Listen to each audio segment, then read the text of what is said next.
What's up, everybody? Welcome to the 4040 Vision podcast. I'm your host, Khaled Abdallah, and I'm joined today by a special guest, André Carlisle of the Diaspora United Podcast. How's everything going today? Doing well. How are you? Great. Ready to dive in. So today's topic is the Women's World Cup. So we did a bit of a Women's World Cup preview and a pod on the state of women's soccer at the time, and a lot has changed in the past month or so since we recorded that original podcast. So I wanted to let's start with some of the positives because there's been a lot of negative things that have come out since the World Cup has wrapped up. But I want to hear kind of your overall thoughts on the World Cup, and obviously I'm really interested in wanting to know what it was like being there. Yeah, no, I appreciate you starting here because I'm so frustrated that all of the bullshit. I'm sorry if I can't cuss on here, but I'm sorry that like all of that has overshadowed what has been great. But it's also important to elevate those things because they need to change. So it's like I'm in two minds of it. So Yeah. in terms of overall thoughts and what it was like being there. So I was only in New Zealand. I did not go to Australia, but I was in Wellington for about 9, 10 days.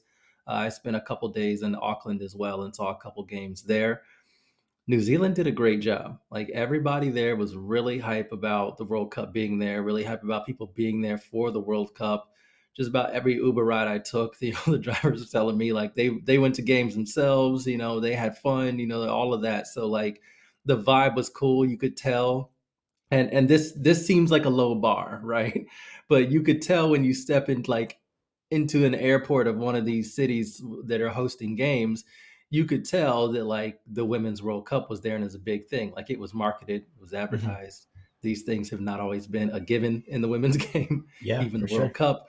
So like yeah, you got the feel that this was a big event and that was something that it needed to do. And I think it was even more so in Australia, where of course the whole hype from that national team being so good, and they had, to be honest, the bulk of the games. But yeah, I thought it was a tremendous event, and I had a lot of fun. What games did you go to? Oh, I think I went with like 5 or 6. So I was at the Oh, U.S. Women's national okay. team Portugal game, which was Uh-huh. hilarious and terrible. Yeah. I was at Jeez. Japan. I watched Japan like 3 times. I saw them play 3 times, which was fun. I believe I saw South Africa and Italy. I saw Sweden and Argentina, I believe. Yeah, and I can't even remember some of the ones. Like I should have cataloged them all, but yeah, like yeah, it was like rapid fire because I caught like the last bit of the group stages. So I went to a few of those games, and then there was a break, and then I went to a couple round of 16, and then I went to one quarterfinal match. So Okay. yeah, it was a lot, but it was super fun. That's awesome. And it was all located kind of in the same general area. I know New Zealand's not that big, but was it in the same general area? Yeah, so Wellington had a good chunk of games, which is why I decided to basically base myself there. So they had a good chunk of round of 16 games. They had a good chunk of they had a good chunk of group stage games. They also had a round of 16 and they had a quarterfinal. But Auckland, which is an hour flight away, they had probably more games than Wellington. So that's why I went up there to watch a couple, including Japan, Sweden, which broke my heart a little bit. Yeah, that was a tough one. Uh, what do you think is the ultimate legacy of the World Cup? Just straight from a footballing perspective, not any of the larger social stuff, but just from the on the field product. What do you think the legacy was? On the pitch, I think the legacy is given opportunity, teams from all over the world can ball out. It doesn't really matter. Like, I think, but I think that's a dangerous line. Like, you also have to say like level the playing field. Resources, paying players, things like that. Like all these other things that come in and stories from federations not doing what they're supposed to be doing. But yeah, I think on the pitch, you saw like there were some incredible performances from teams all over the world. I thought that's why I thought it was a little frustrating. We'll get to it, but I was a little frustrated to see the like last like the semifinal and the final just become like completely dominated by European teams because that was not like the vibe of the World Cup early on. So eventually it whittled itself down to that, but I think that's the gap, right? The gap isn't talent, it's investment. So I think in terms of showcasing that, to me, that's the legacy of the World Cup, which was awesome to see. Yeah, for sure. I think there was some questions coming in about, is 32 teams too many? And I think they proved, aside from a couple lopsided scorelines, which you do see in the men's World Cup too. It's not, Mhm. just in the women's. So aside from that, you mentioned some of the, the lesser known teams or the smaller nations. They were able to make some noise and get into the knockout stage and things like that. So we think we know for sure 32 teams is definitely not too many. And it was a great, exciting tournament, a lot of upsets, especially early on in the group stage. Yeah. And speaking of upsets, what do you think was or what were your biggest surprises from the group and knockout stage? So I think the biggest one is probably Colombia beating Germany. That game was awesome. I didn't attend that game, but I was at a fan zone that had like a ton of Colombia fans in it, and so that was also just a fun vibe to watch the game.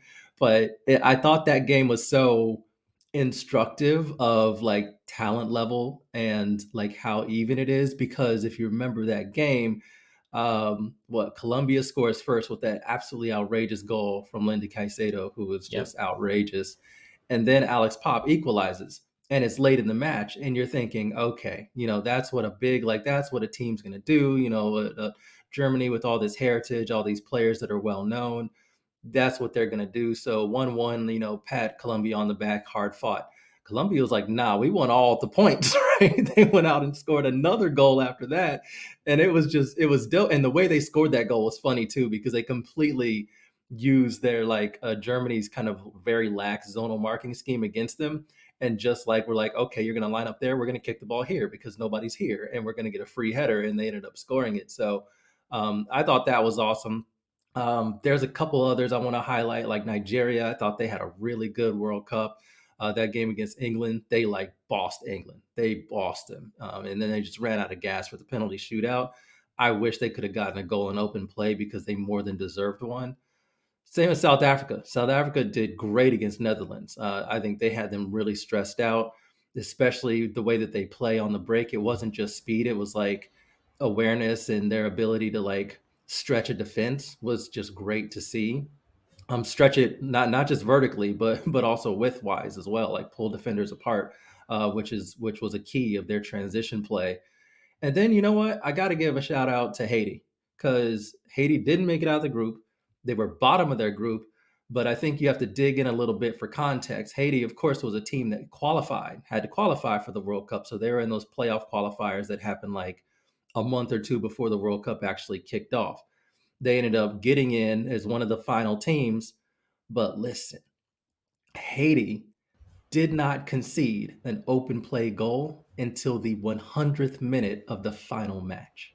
It Wow. was just penalties that they let in. One was that very unfortunate handball when they really could have got a result against England. And then I can't remember the one against China, but I also know in that game, they also were denied a couple penalties themselves. So, like, even though things didn't go their way, particularly refereeing decisions, I still got to say, like, that is a hell of a debut for Haiti, and the way that they Hmm. played in every single one of their games, they're scary. They're scary. They're Yeah, going to be really fun. that was a group that we highlighted as a potential group of death. It ended up going chalk, but I Yeah, think it was definitely not as straightforward as you just looking at the table. You think, oh, yeah, okay, Haiti, yeah, whatever, but no, just like you said, they were stiff defensively, and they made the other teams earn it. That's for sure. yes, So you mentioned Germany. There's a couple other big teams that didn't make it out of the group stage. I mean, the U.S., basically by the link of the post, made it out of the group stage, yeah. but um, maybe you're not too disappointed by the U.S. because I think you had some pretty low expectations coming in. But who were some of the big disappointments from, again, either the group or the knockout stage? Yeah, I mean, I can throw the U.S. in there. I mean, I didn't. My expectations were low, but it's still frustrating to see a team that talented play that poorly. And I think there were a lot of reasons, and we'll get into that. But yeah, they're absolutely one of the biggest disappointments of the tournament, which is sad to say. Germany, of course, pretty big disappointment. The funny thing for Germany is that they almost came in a bit like, Like the U.S. always gets the arrogant tag, right? From everybody, teams in Europe and everything. The Americans are arrogant. That's just like a blanket thing, and for the most part, it's not untrue. But that doesn't mean arrogance doesn't exist other places. And I think Germany was pretty arrogant in a lot of their games. They just felt like, you know what, we're going to keep doing what we do, and we're Germany and we're better. So they didn't do a ton to adjust. Like the Colombia game was fun and funny to look back on and analyze because Colombia was just like, okay, you have these two hyper productive wingers. We're just going to double team them. And Germany was like, okay, we're going to keep giving them the ball and seeing what happens. And Colombia was just like, all right, like play this game if you want. The one time they changed something is when they won, is when they got into the box. And who was it? I believe it was Oberdorf that ran. Their defensive midfielder basically split the defense and ran right into the box. And that was like the one time they really tried something different in that game. So yeah, there was a little arrogance from Germany there, which I think cost them in the end and why they didn't get out of the group. And then my other disappointment, I hate to say it, but it was Brazil. Um, I really thought that, do it for Marta thing would be like a massive rallying thing for that team. It would carry them sort of in the same way that like a home crowd could carry Australia. And apart from scoring, one of the prettiest goals you've ever seen, they just didn't get the results to get through. So it's not even like you can be like, oh, it just didn't happen for them, or another team caught fire. They just underperformed in the big moments when they really needed to get 3 points, and that was disappointing. Yeah, those are two teams that you circled as potential, not quite dark horses, but teams that you thought could Yeah, make a run. I mean, Germany, they got kind of spoiled by the South Korea performance at the end, and it was yeah, similar with Brazil. They were held out by Jamaica, but Jamaica made it out of the group stage, so it's not yeah, like they were on their way out. So it seemed like it was a deserved disappointment for Germany because yeah. and Brazil was a little bit harsher because they were still in the mix. So I think we want to shift gears now to kind of the big story that has come out. I mean, we've gotten to this point. We haven't even talked about who won the World Cup because of, unfortunately, everything that has overshadowed the incredible victory by the Spanish women. So I think, as a casual fan myself, I did not know about any of this, insane drama that was going on leading up to the World Cup for the Spanish Federation and the players that essentially boycotted the team. Can Mhm. you give us a little bit of a background on, what happened there and how we got to this point? Yeah, it's a long story. What I would say is I would encourage people to kind of like find. There are a few people who have outlets who have posted like timelines of events, and I think those are good things to go through just to see how long this has been going on. But yeah, it kind of started, and who knows where it actually began, because it does seem like even the coach before Jorge Vilda, who's the current coach, still apparently, I don't know when this is going out, but he's still the coach for now. Even he was, they got him out of there, and he was the coach predecessor. I think it was Karada is his was his last name, and he was notorious for being is creating a toxic environment as well for the team. So this has been going on for a while, but what happened with this particular team and the lead up to this particular World Cup is about a year and a half, maybe even 2 years ago. It was called Lost 15. There are 15 players who said that they were not going to play for the Spanish national team. They wanted changes, and they wanted a lot of changes to the professionalism. They said they didn't feel like they were too ready for games, felt like the environment was toxic. There were reports of head coach Jorge Vilda not allowing them to close their hotel room doors until he checked, and things like that. Like these are grown women being treated like, camp kids and they're like 6 years old. And so like there were reports of toxic environments like that. And they wanted changes. And the federation, we all now see how emboldened they are when they get pressure, said, absolutely not. We don't care. We're just not going to call you up. And then said, and if you're going to get back in our good graces, you're going to need to write an apology letter. Like they really took this to like treating them like children. And leading up to the World Cup, as it got more real, I believe 7 of the 15 said, okay, we're going to make ourselves available for selection. 3 of those 7 were actually selected, 4 weren't. 8 said, no, we're still not doing it. Some big names too. Mapi Leon is probably one of the best center backs in the world.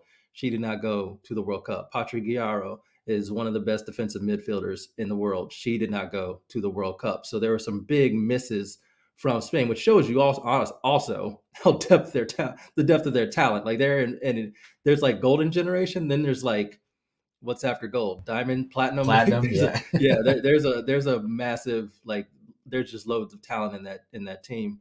But so that happened.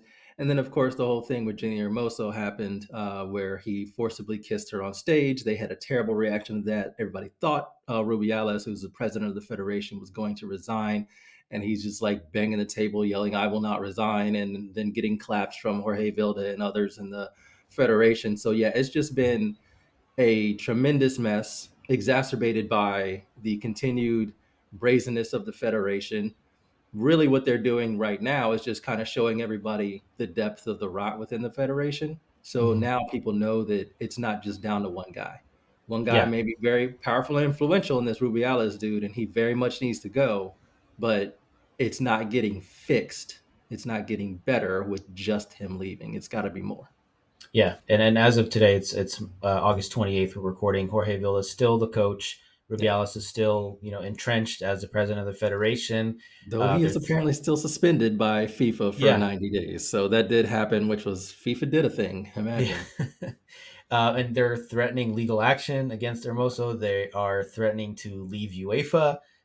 So they're just going down this insane road of just doubling down on this behavior where I think I could understand if they're denying something that happened behind closed doors because there's some plausible deniability, but this was literally in front of the world, right on stage.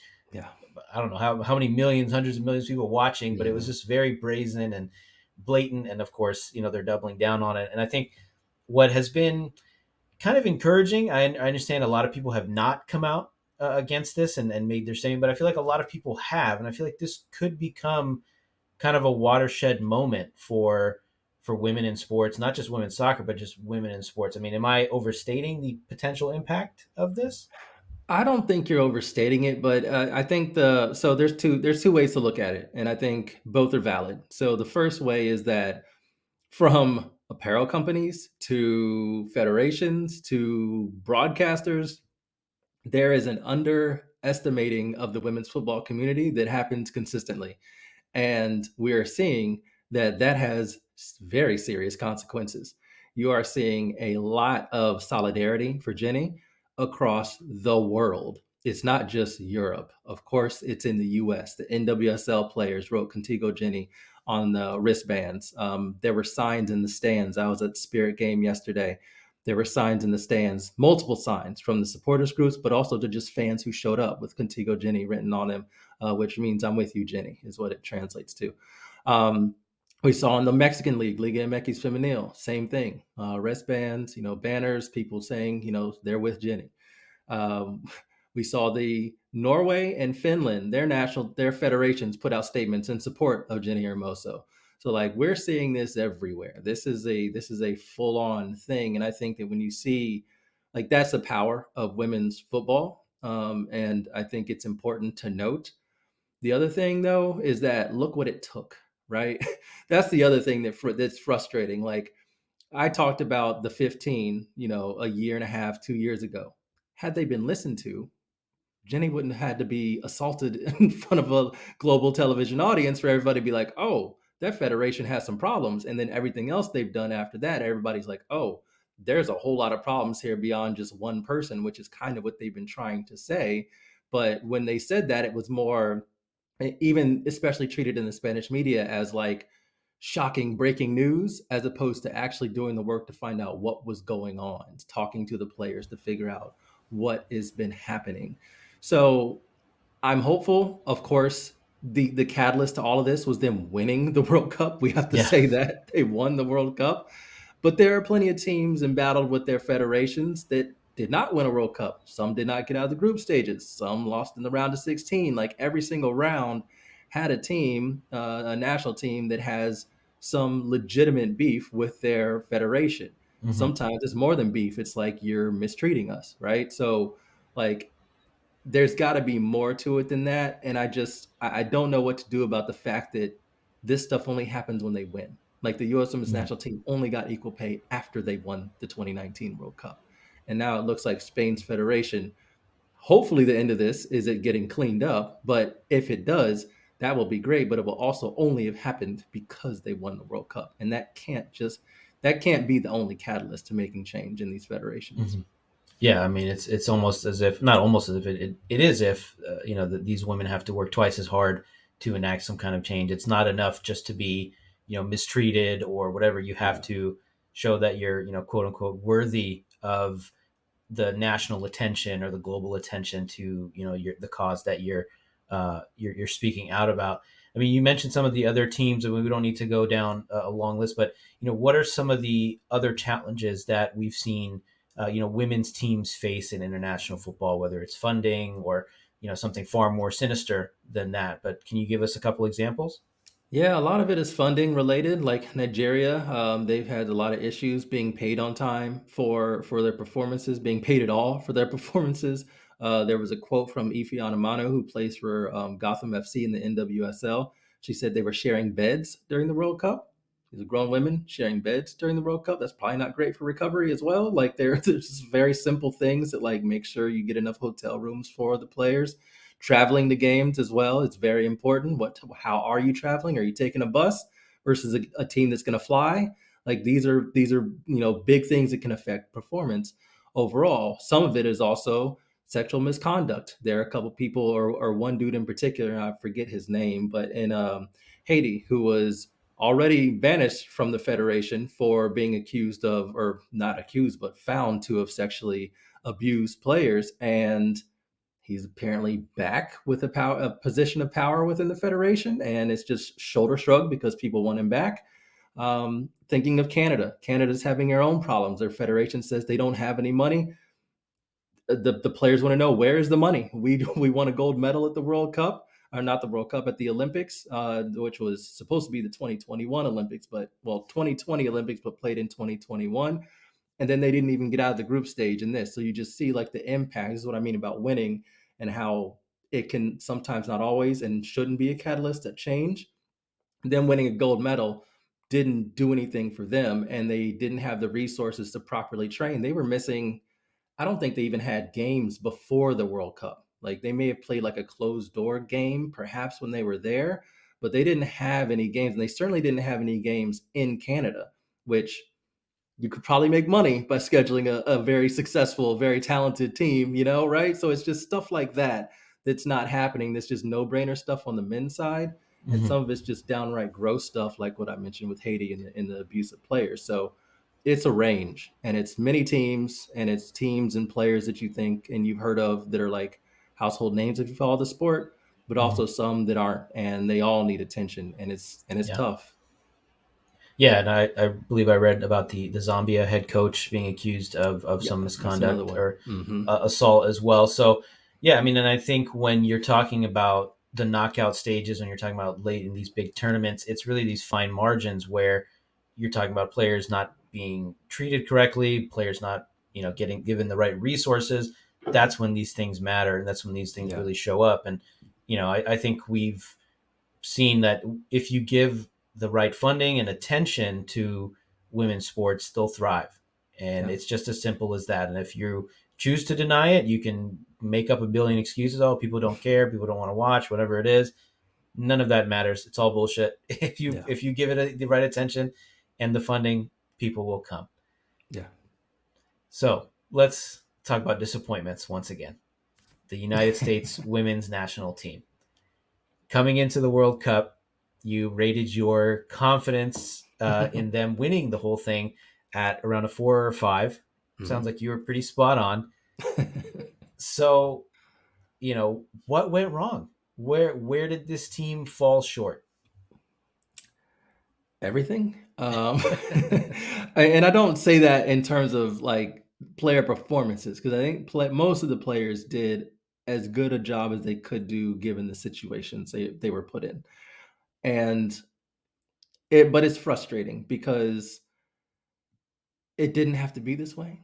Like even though I've been frustrated with the way the team is playing, was playing, and leading in the lead up to the World Cup, even I didn't expect them to play as poorly as they did throughout the World Cup. So looking at it, breaking it down, it's really kind of stems from leadership. So the coaching staff, team selection, um, asking, not understanding your personnel, having them do certain things. There were just so many different things that were confusing about this World Cup that even I couldn't have predicted. Like I knew that things weren't great, even at in the best case of scenarios. But like Ashley Sanchez, who has been Roosevelt's backup for probably 2 years now, um, 0 minutes at this World Cup Yeah.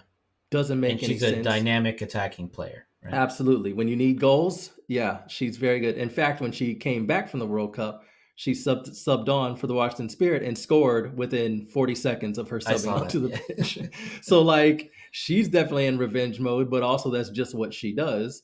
And Roosevelt was injured for the first couple matches, and then she picked up a yellow card, double yellow card, or yellow card suspensions, not double yellow card, but she missed a match as well. And Sanchez still, in the face of all of that, got 0 minutes. Alana Cook, who had been Naomi Garma's center back partner for the majority of Vlatko's tenure. He kind of rotated in Becky Sauerbrunn from time to time, but she was injured and didn't make the World Cup roster. You would expect, okay, Garma and Cook are going to go for it. Wrong. Alana Cook played 0 minutes as well during this World Cup. So he went with a brand new 11, had Julie Ertz playing center back, a position she hasn't played consistently since probably pre-pandemic. Um, and it's just asking things like asking Alex Morgan to kind of drop and play more as a false nine. Not her game. She's 33. She's a target forward right now. That she's great at it. Let her do that. Give her the service to do that. But if you want a false nine, Sophia Smith plays the nine for Portland Thorns. It's the kind of game that she plays. Why not move her central?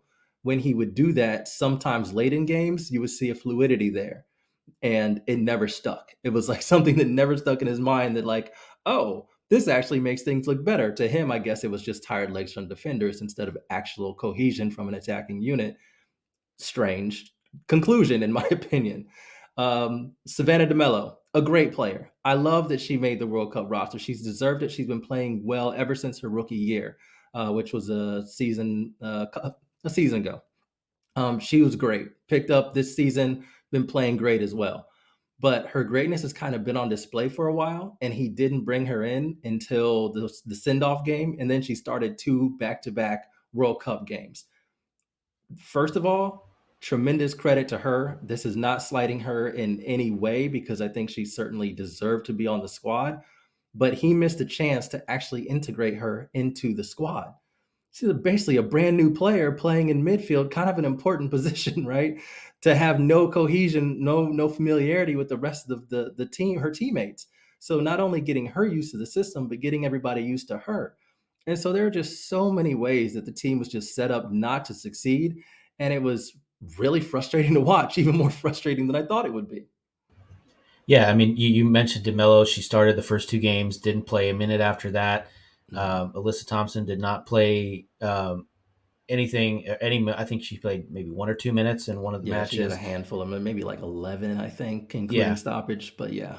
and then Sanchez, you mentioned, is this supposedly dynamic scorer player that they just for some reason couldn't find room for.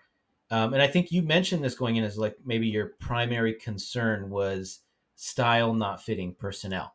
Mm-hmm. And I mean, how do you think that bore out? I mean, obviously we saw the results, but what was the most kind of egregious example of this? Ooh, the midfield probably. The way the midfield played, and just some of the players. Alex Morgan was not in great form. She don't believe she scored at the World Cup. She missed a penalty, and it's like if that's happening, I understand she's Alex Morgan, but you need goals, you need results, you need to figure out something to do. Midfield, it was well written about, but these issues were there well before they popped up at the World Cup. I believe many people called it, prayer circle midfield, or I forget what a couple of the others were called, but yeah, just like a big hole in midfield. And this is where Andy Sullivan, I think, bore the brunt of people's criticism because she'd been left alone on an island in midfield by design. Lindsey Oran and Roosevelt or whoever else was playing the 10 were told to go forward, which that's great for a 10. But your number 8 in that midfield 3 needs to be truly box to box. But pushing them up high just to create overloads doesn't really help when you don't have anybody to like carry the ball or distribute the ball to the attack. Like that's why midfielders doing late arriving runs. It's late arriving. It's not early arriving, right? You don't want to be up there too early because then you're leaving a big gap. And when the ball is turned over, now there's no resistance except for one person playing in midfield, and then they're right at the back line. So Andy Sullivan got a lot of crap for that, but we saw the same thing in just about every single World Cup game except the game against Sweden, which we saw or heard Lindsey Oran tell Tobin Heath and Kristen Press. They started their own show during the World Cup called the Recap Show. And she was a guest after the World Cup. And she said that game, they basically decided to do their own thing. And it worked. And so the coaching staff was like, keep doing it. The thing they figured out was like, have a midfield, right? Like be able to pass to one another in midfield and then distribute the ball to the attack.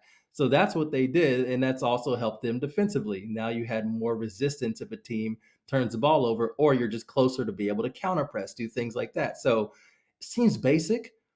It's frustrating the team had to like do that on their own, but that was their best performance of the World Cup. And it kind of speaks to how poorly they were set up in just about every single way leading into this World Cup, and certainly in this World Cup where some very strange decisions were made.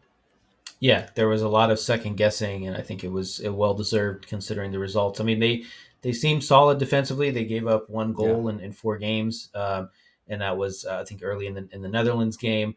220-minute matches, or sorry, 120-minute match, and they didn't concede a goal against a really good Sweden team. So I guess that part of it worked out, which I guess is good for maybe not a tournament style type setup, but yeah, it seemed like there was no cohesion, there was no goal scoring. They also only scored, aside from the Vietnam match, which was its own story, they only scored one goal after that. Mm-hmm. And I believe it wasn't even from open play. It was a header from Lindsey Horan against the Netherlands. So there was all this attacking power, attacking backup, on the bench, and it just for whatever reason was not being, utilized. So do you think there was maybe an over reliance on some of the old guard? I know a lot of people kind of shook their heads at Megan Rapinoe making that not quite a cameo appearance, but for appearance for extra time against Sweden. And I know Alex Morgan took a lot of stick for her performance. So was it an over reliance on that generation? I mean, I think it was many things, but yeah, that's one of them. Even talking to Vlatko, in pressers ahead of the World Cup, asking him, why is Megan Rapinoe going?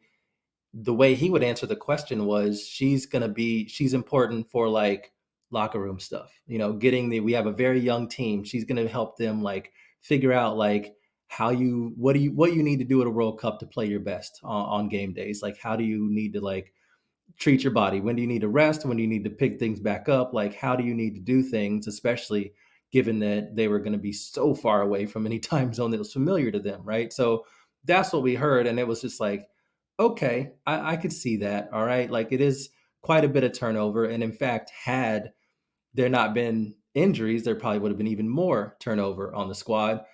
But then Megan Rapinoe played a lot more minutes.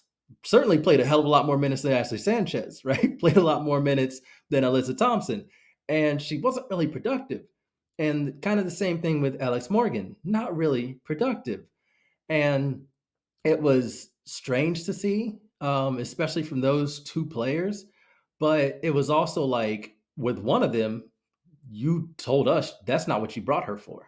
Right. So I don't really understand why going to her in those moments was the thing to do, other than panic or a reliance on saying, the history of a player as opposed to current form.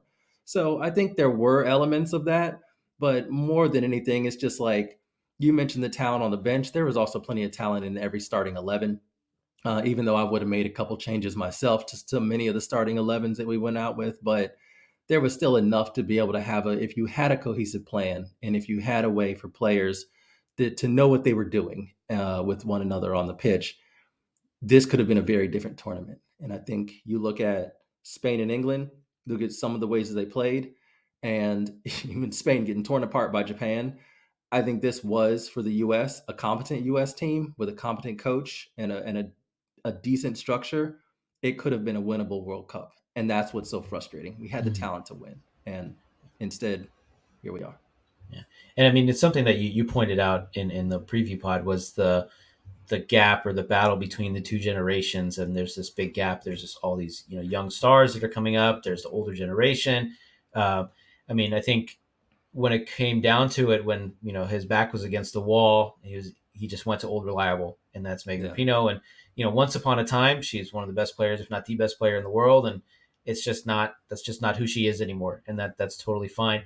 And I think the irony is, like, despite all this, they lost on one of the most absurd penalties I've yeah, ever seen, where it was quite literally like a fingernail's width, maybe even less than that, over the yeah, line. So it's fine margins again in the knockout stages. And if you do have a better coach, you have someone that's hmm, maybe a little better at squad rotation, maybe willing to take more risks with younger players, then I think, like you said, it was a winnable World Cup for this yeah. team. And of course, with all the talent they have. So right now, I think they don't have a coach as of now. So what's next for this team? I mean, do you have any candidates that they're looking at, or that you think they should be looking at? And what's next for this new generation of stars that are coming up? So what's next for the team? Interim coach Twyla Kilgore, I believe, is taking over for the friendlies that you'll see in September and probably October. Kate Markgraf was the general manager for the U.S. Women's National Team. She went along with Vlatko. I believe they both quote unquote resigned, whatever. I think U.S. Soccer is also doing some internal like organizational shakeups because Matt Crocker is not like he led the coaching search for the men's team and he's doing the same thing for the women's team. So it seems like they're probably not looking to fill that GM role on the women's side. So structurally, we'll have to see um, what happens there. But in terms of coaches that I know they're looking at, don't know. Have no idea. I would assume that there are a few names on the list. Like I know that there were reports that they've tried to contact the England's FA for Serena Wiegman, who they just laughed and were like, haha, no. Which you would get. She's a very good coach, even though I think she made some mistakes in the final that probably cost them a World Cup. But she'd been great before that, and they won the Euros. Um, Laura Harvey was in like final round contention along with Vlatko when it came to finding Jill Ellis's successor. She's currently the coach at OL Reign, so there's a possibility that she's still interested in that. She did coach the under 20s for a spell, and that team had Naomi Girma, Sophia Smith, so she's got a lot of familiarity with a lot of the younger players who are meant to be like the rocks of the new generation. Those are a couple names, but also, I mean, I've heard rumors of all kinds of names, like Akeda, the coach from Japan. First of all, language barrier, have no idea if he speaks English, and also don't know if he'd be willing to leave that federation because he was also the youth national team coach there, got promoted to the senior team, and that's when that team started playing better because they have a young generation of talent. I believe the majority of their players who were standouts were under 25. So they have a very good young generation that he's probably going to continue to want to build with. So yeah, this is going to be interesting to see where they go, see what they want. I know I've read the jokes out there that it's going to be Greg Berhalter again because Matt Crocker's leading the search again. But I'm curious to see who it's going to be. Tony Gustafson as well. He was I believe on the staff with Jill Ellis. He was the coach of Australia. He's an interesting prospect. I like him and his personality, but with Australia, they really look to play on the counter, and that's not Mhm. something that this team should be doing, the U.S. team. So it's going to be interesting to see what they prioritize. Yeah, I'm sure it's going to be the most, if one of, if not the most, highly coveted jobs. Should But be. yeah, we might just end up with Vlatko back again Absolutely not. if In recent fact, I'm history is waiting any. for a Yeah. club team to hire him just so like that's like no, we're not doing that again. So you're worried it's a real possibility? Okay. I don't think it is. I mean, Yeah. that seems like you round of 16, earliest exit ever for the Mhm. U.S. team in a World Cup. I don't think you survive that and get to Yeah. come back. So yeah, No, I don't. for sure. Yeah. Totally joking. Totally joking. But before, we talked a little bit about some of your predictions with the group of death. Mm-hmm. The one that you pointed out, which was right on point, was Group B, and that Mm-hmm. was Australia, Canada, Nigeria, and the Republic of Ireland. And I think if it went chalk, it would have been Canada, probably Australia, and then maybe Nigeria finishing bottom. But it ended up being Nigeria advancing out of that group. Mm-hmm. So, any thoughts on that prediction? Because you got that one right.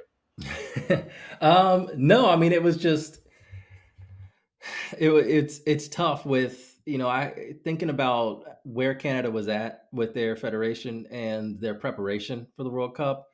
That also impacted kind of what I thought. The wild card for me was Republic of Ireland because they have a very talented team, but they also have a coach who has some question marks in her past. So not that I've heard anything from that Ireland camp, but I also don't think she's a fantastic tactician type of coach. So I wish they would have because they almost played a game that they didn't have to play. It's just like Ireland. Everybody expects that team to play rough, and when you have like Katie McCabe as one of your star players, you're going to that's kind of her brand. But I also thought that they had enough talent and skill to play. And we saw that in some games when they would go down a goal, then they open things up, and you're like, where the hell did this come from? And I think it was just that battle. So I think that if they find another coach who actually can enhance their on ball qualities and let them play the way that they can, because a lot of those players are quite good and can play a different style than just, being completely defensive and trying to hit on the counter, would have been interesting. But yeah, that was really, those two things were really why I was like, ooh, this one might not go the way people think. Yeah, that was definitely didn't go chalk. We'll say that. And then there was a couple teams you mentioned. We already talked about Brazil, Germany, and Canada being some of the disappointments, not advancing. You did call out Japan as a team to Mm-hmm. watch. I think they were outside of the maybe top 6 or 7 in terms of the Mm-hmm. favorites, and they made a nice little run. What did you make of their performance at the World Cup? Best team of the World Cup for me. Their performances were absolutely incredible. The way that they have a style that fits their talent, and they have a lot of very young and very talented players. And so the one time they messed up was that first half against Sweden, and they kind of went to a different style, put a different player on that left side when they had June Endo over there who provided not only some pretty strong and aggressive defensive capabilities, but more than that, an outlet.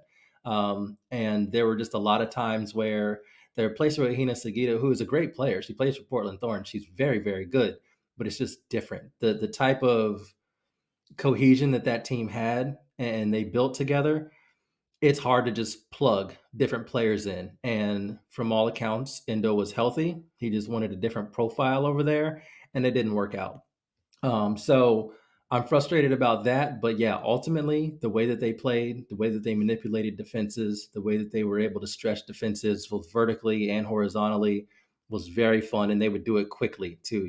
Get the ball into space behind, and then you have somebody else, then the defense kind of shifts to cover over, and then you have somebody making a vertical run in between a gap, and then you send the ball across and you find them.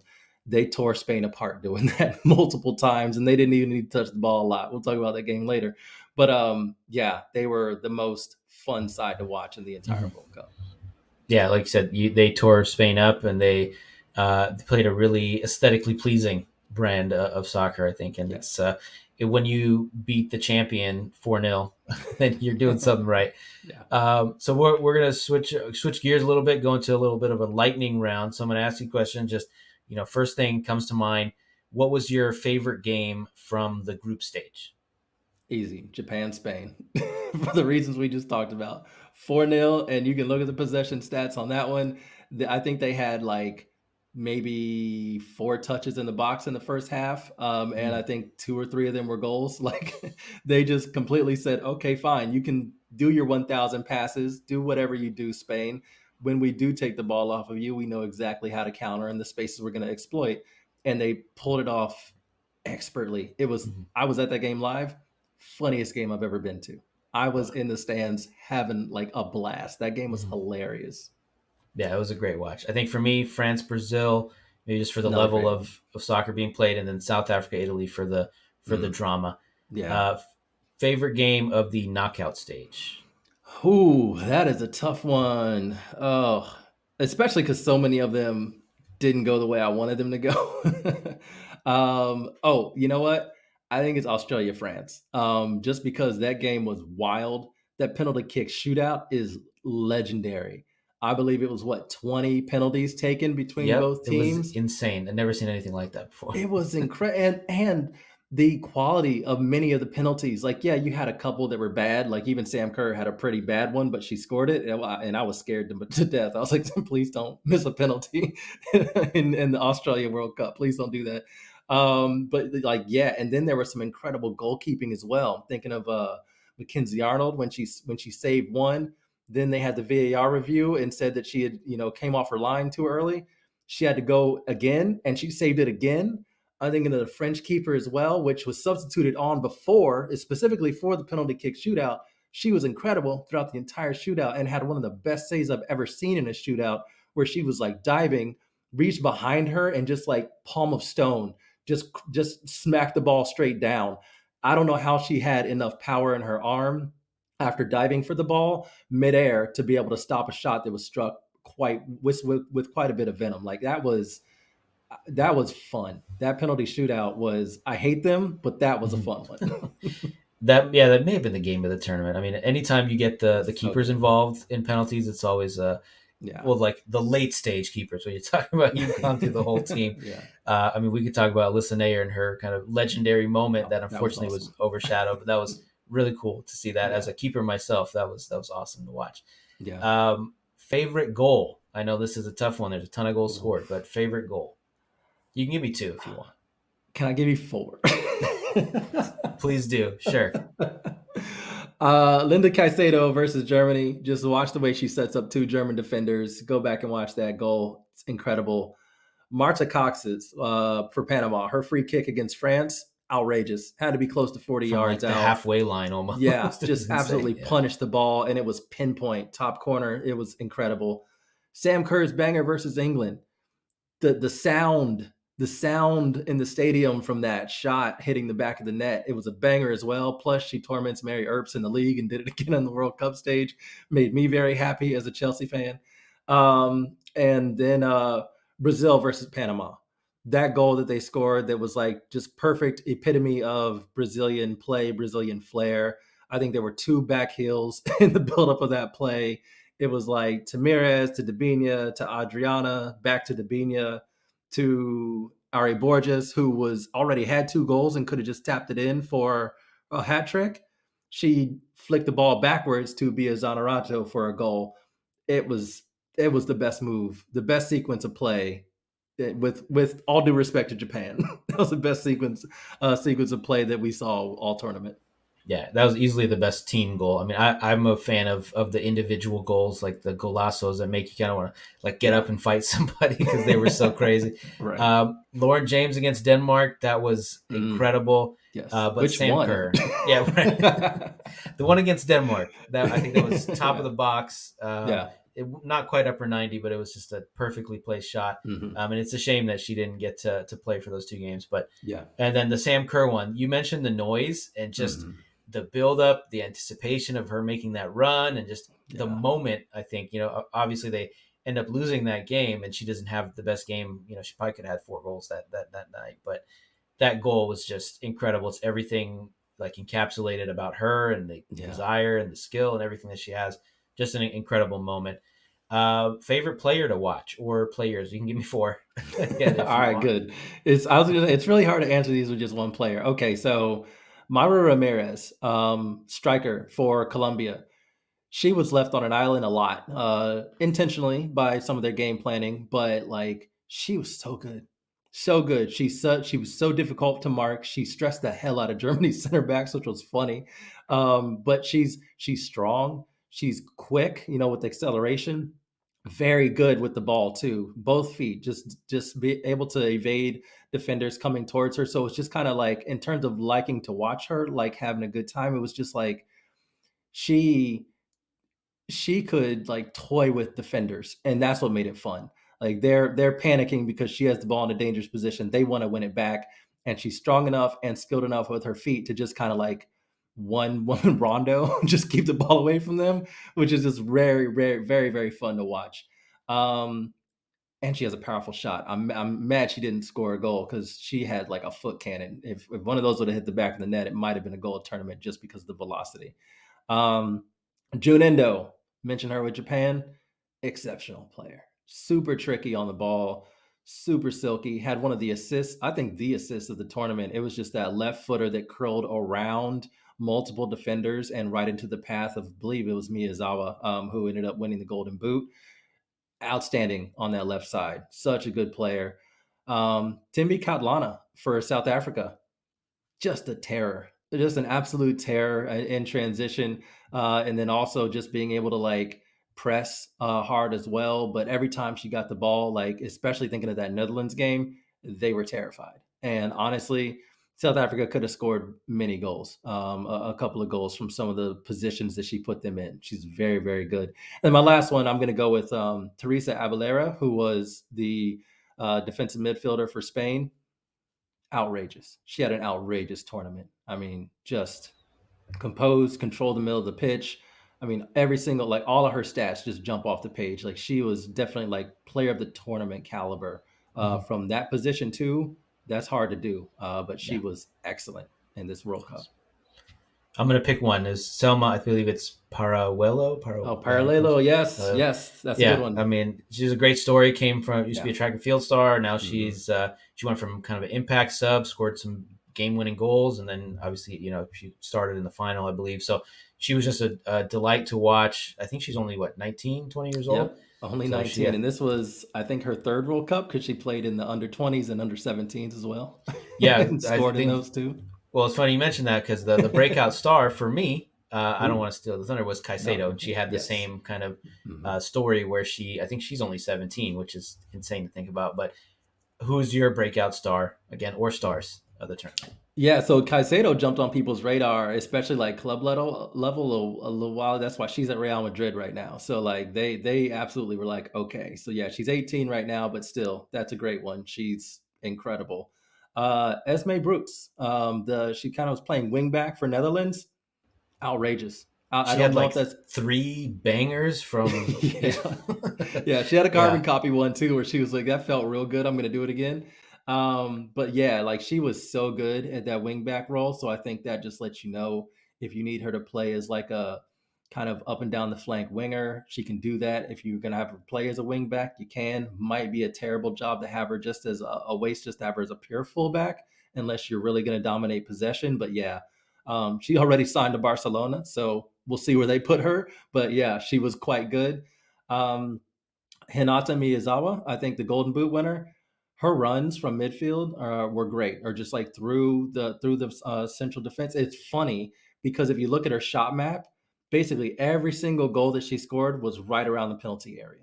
It was just like she was so good at being able to time those runs to where she just like she does all the work before she has to even like contact the ball. yeah. So super smart player, super fun to watch, especially the way that Japan would move the ball. And all of a sudden you see a pass go forward and you're like, who was that to? And then there she is breaking the line. You're like, oh, that's just sweet. It looks so good. Um, and then Kira Cooney Cross for Australia. She was great in midfield. I believe she's only 21 as well. So, like a really good player, composed on the ball, passing range is outrageous. Like, she's going to be one like on the national stage. I mean, clearly is already on an international stage, but like as she continues to grow, she's going to be a hell of a problem. And so I'm really excited to see her from here on out. And she may there's a rumor that she might end up at Chelsea, which of course Oh, I fully endorse. yeah. Fingers crossed. So I think one of the constant messages we see after these World Cups, where the interest in women's football is at its peak, is that it doesn't end when the World Cup ends. It Mhm. continues on. I know you're a big fan of women's soccer, and you're a champion for women's football and women's sports in general. So where can we folks follow you? Where can they see more women's soccer? Where can they see some of these stars that we've discussed shine for their clubs? Yeah, so I'll get me out of the way. You can just Diaspora United Podcast is where you want to go, or you can just go follow my, or not, but you can also follow my Twitter if you want, because I post highlights. I try to post as many as I see, but that's 838 underscore Carlisle. Um, as far as the leagues, I think you've got the NWSL, which is heading towards like a massive playoff push, and then the playoffs. This is a great time to pay attention to the NWSL. So Paramount Plus, if you want to get them, there'll be a few games on CBS Sports Network as well. Definitely want to watch those because just about every game is going to have playoff implications. If you look at the table right now, just Google NWSL and look at the standings. It's tight. It is tight.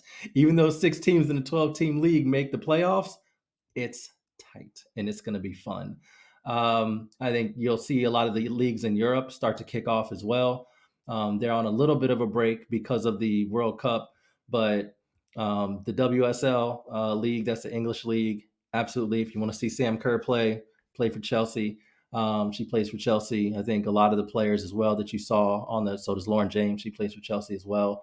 Um, but Arsenal has a great team as well in that league. Manchester City has a lot of talent, but their coach sucks.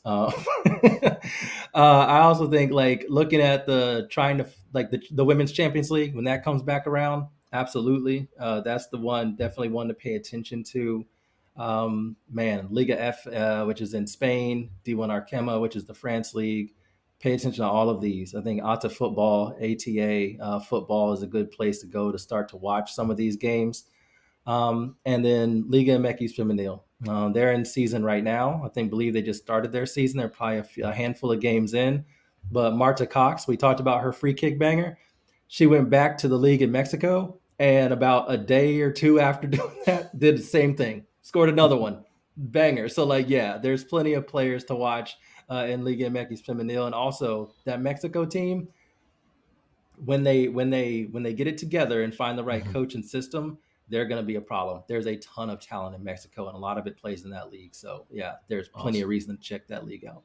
Yeah, we live in a golden age of access to football. I mean, you mentioned Paramount Yes. Plus. I think the WSL is on ESPN Plus. A lot of teams will show their own games on YouTube live, so not replays. I watched plenty of Chelsea women's team or women's games on YouTube. I think that Women's Champions League is on YouTube as well. So Through if you want DAZN, but to, I don't know if DAZN is gonna like start charging people soon. So, but yeah, that if they don't, then take advantage of it certainly this yeah, year because it's not gonna be free forever. for sure, which is a good thing, right? Yeah, It's correct. always good. Yes. And there's always, the other unmentionable sites and stuff that you can find these games on. We don't need to talk about those, but they're there. Correct. So if you want it, it's out there. Yes. So thanks, Andre. Really appreciate it. Thank you again for your expertise, for your tactical analysis, for your passion, all that. Best of luck to you and your endeavors and everything that you're working on. As far as us, you can find us on basically all the major podcasting platforms. Make sure to leave us a review. Make sure to follow us on all the major social media networks. We're also coming out with a newsletter pretty soon, which we'll be announcing this week. So make sure you subscribe to that as well. Thanks, man. Appreciate it. Yeah. Thanks for having me.